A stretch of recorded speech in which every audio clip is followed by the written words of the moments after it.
What did I say? During the meanwhilest. During the meanwhilest. No, I don't like that at all. Well, hello, it is it's us again. It's Dexter, Chico, and me here with yet another unmissable, quite frankly, probably Sony award-winning video. Well, I did say probably.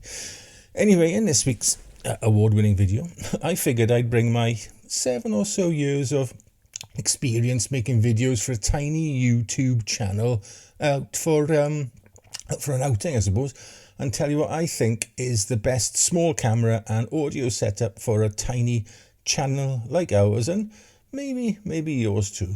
Now, I've made videos about my in-office kit and workflow before, so I shan't bore you with those. I mean, this video is going to be boring enough and long enough as it is, but suffice to say that I rely on my Fujifilm X-H2 Viltrox 23mm f1.4 Marantz microphone and Focusrite Scarlett interface and iMovie to produce what you are seeing, well, right now.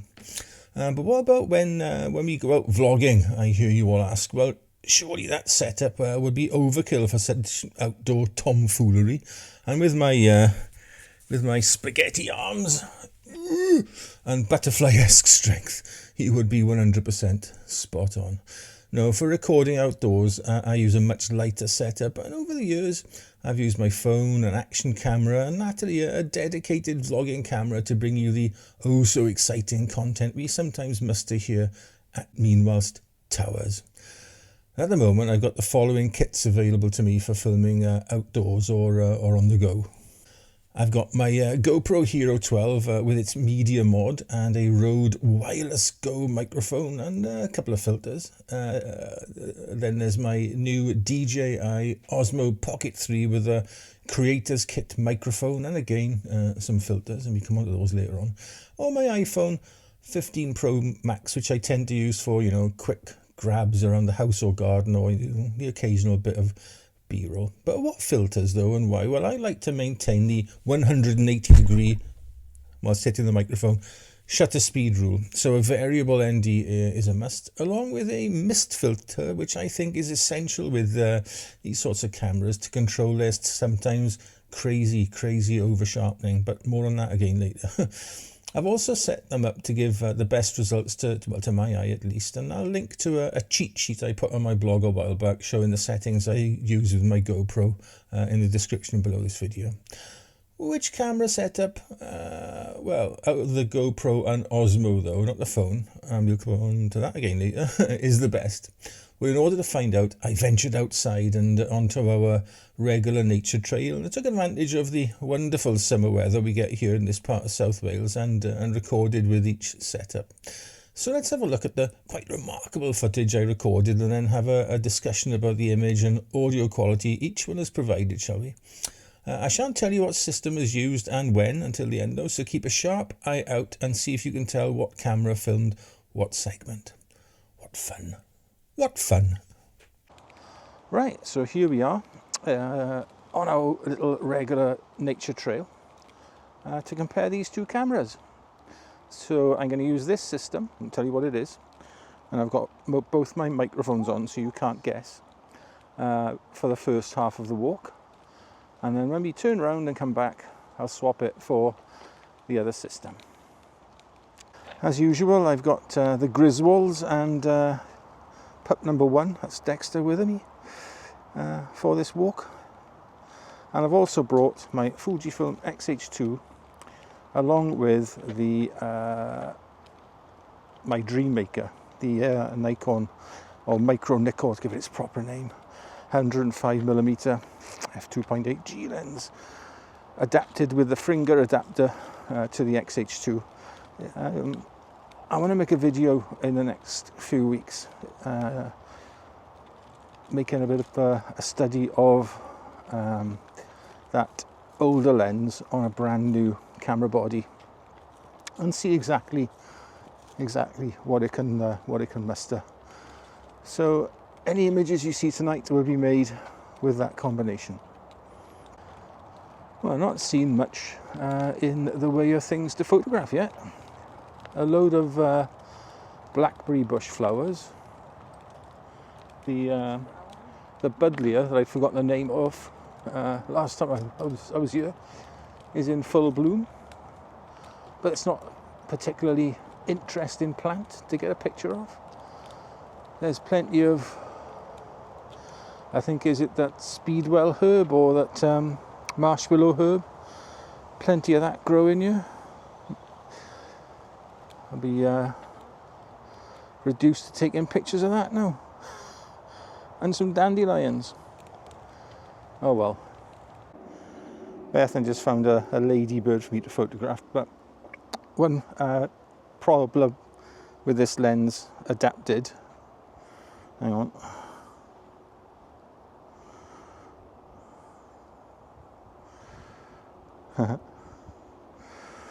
One problem with this, adapting this lens to this camera is the autofocus is like, it's glacially slow. So, you know, manual focus is the way forward, obviously, but then with a moving subject, it's a bit tricky, but we'll see what we got when we get home.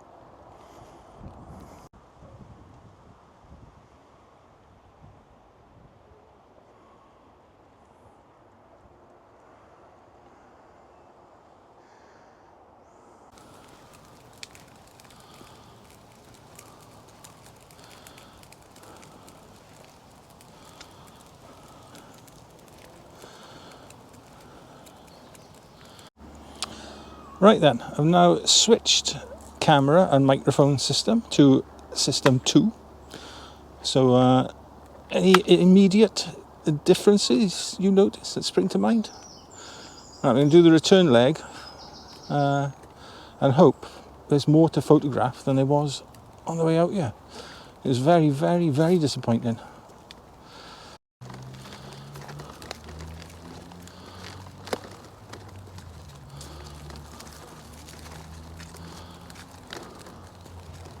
I've walked this path literally, I don't know, hundreds of times probably. Never seen it so disappointing as it is this evening, although I think Bethan's just spotted something. What have you seen? I don't know, it's like a berry, but it looks like the end looks like quite nice. Looks like a flower looks. Oh yeah. I don't know, may as well. Of course, the advantage you do have using this longer 105mm lens on an APS-C camera is it's almost like a mid-telephoto, so you don't need to get that close to your subject. And with the extra resolution of the XH2, you can crop away your heart's content. I can hold that, please. Right, well that's it. Trip finished. We're pretty well back where we started. So what I'm going to do now is get home, edit this footage down into like, I don't know, 2 minutes a piece, and maybe pop a couple of images up at the end. Who knows? I don't think anything good enough really, but we'll see. And yeah, see you back at the ranch. Well, here we are, back home in the warm. And before looking at that all-important image and audio quality, a brief look at each system's ease of use, because both have their pros and cons. Now, the GoPro is the better ergonomic fit for me, I feel. I can use standard size screw-in filters, for example, and that's so much easier. And you can stack them as well. But the main negative is having to faff around with plugging the Rode mic in, and that's if I've remembered to bring everything in the first place. Even yes, I could use the media mod's built-in mic, but I prefer the sound quality the Rode system affords. It's night and day to my ears, at least. I've also got to remember to bring either my Manfrotto Pixie or my Joby Gorilla Pod, or likewise, along to hold the thing, as well as spare batteries just in case. And if I do run out of battery while I'm out, which usually happens, then to put a fresh one in, I need to take the tripod off and remove the camera from the media mod, switch batteries before putting it all back together. And I've got a case for everything, which keeps it all tidy, but it's all a bit piecemeal compared to the Osmo's much more integrated system. And on to that Osmo then, and my main bugbear and worry, if truth be told, is this gimbal thing. It just does not inspire confidence. And you can't just throw the camera into a pocket, which is rather ironic given its name, or a bag. No, when not in use, it's safer to clip it back into this like plastic holder thingamajig. Using filters is another complication with everything being so small. Not only are they really fiddly to attach and remove and then adjust in the case of the variable ND without getting fingerprints all over them, and it's also impossible with the filters I have, at least anyway, to stack them. So it's a case of choosing a more pleasing, less over sharpened look or more flattering motion. You can't have both. And the camera has a real strop if I leave the black mist filter on, and the gimbal then won't rehome. So I have to remember to take that off while outdoors and risk dropping it.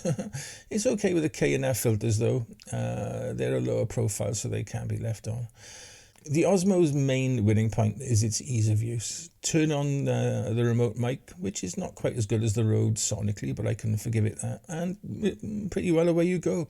Spare battery situation is also so much easier to manage with a built-in larger battery unit easily put in place when needed.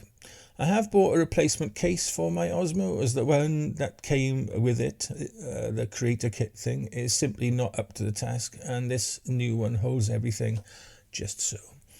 Right then, on to the image quality. I used the Osmo for the first portion of the video and the GoPro for the return leg, so did you guess right? Both sequences were edited in iMovie with no tweaks to colour, contrast, white balance, etc. And all the footage is straight out of the respective cameras. Now I shot the GoPro with my usual pro settings, so 5.7K resolution, 25 frames per second, 1/50th shutter, white balance at 5000 or so kelvins, and ISO in a range of 100 to 400. Now, I used my K&F concept variable ND to control the shutter, but I didn't use my black mist filter, and I'll explain why later. And I just used the standard picture profile with sharpness set to low and image stabilization set to super smooth, I think that's what it's called. The Osmo was also shot in manual mode with the frame rate to a matched 25 frames per second. ISO fixed at 100 and white balance again at 5000 kelvins. I set sharpness to -2 as I couldn't use my black mist filter and ND filters together, and this is why I didn't put the black mist filter on my GoPro, to keep things as similar as possible for you. The resultant picture from both devices is nice enough, but to my eyes the image quality battle is won by the Osmo with its larger 1-inch sensor. I also feel contrast and colour reproduction are just more pleasing. On the stabilization front, it's quite a close thing, with both cameras doing a fantastic job of keeping me still in the frame, and granted I do walk at a snail's pace, but still. The Osmo's face tracking is a real winner here though. I'm famously poor at keeping my physog in the frame with my GoPro, but the Osmo negates that, and you get to see more of me. You lucky people. What do you think about each system though, and what is more important to you? Great ergos, ease of use, or ultimate image and audio quality? It is the latter for me. I think I've proved that each has its advantages and disadvantages, and for those reasons I will be keeping both. I was thinking of selling my GoPro, but I feel that for those more adventurous moments, it's a safer bet than the delicate Osmo, or delicate feeling Osmo anyway. It just feels a lot more rugged and unbreakable, and is also waterproof, which the Osmo most definitely is not. Which would you choose though? Let us know in the comments. Right, hang on a sec now. I'm going to switch camera systems for this next little bit, and you'll see why now.